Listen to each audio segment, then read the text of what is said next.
So sellers, you now have a wife, a spouse, you have a child, family's growing, you need a bigger house, right? Well, what we're running into now is we talk to a real estate professional and they tell us, gosh, the house I bought 4 years ago for say $200,000 and they're telling me that I can only get $180,000? You mean you want me to take a $20,000 loss?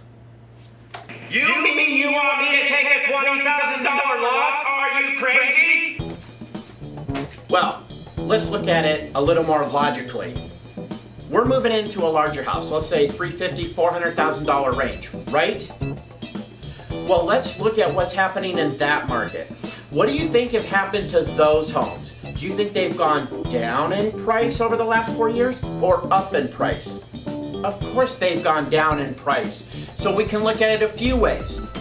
A $400,000 house, say 3-4 years ago, that could have been priced at $500,000. So how does that $100,000 concession look to you? Oh, but wait, you're talking $20,000, so we'll take 20 away. How does that $80,000 concession look to you?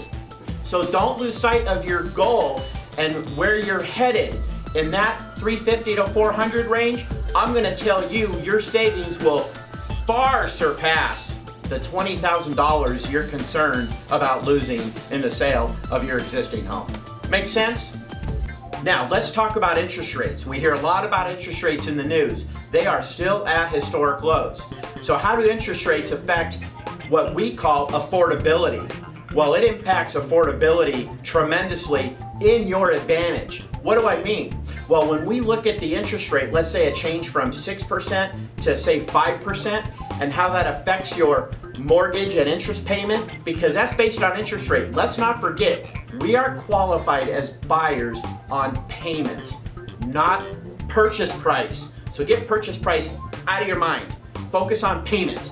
So when we look at payment and the effect that interest rate has on our payment, with today's interest rates, you will be able to move into that bigger home, double the size of your home, and it'll cost you about 35% more than what you're currently paying.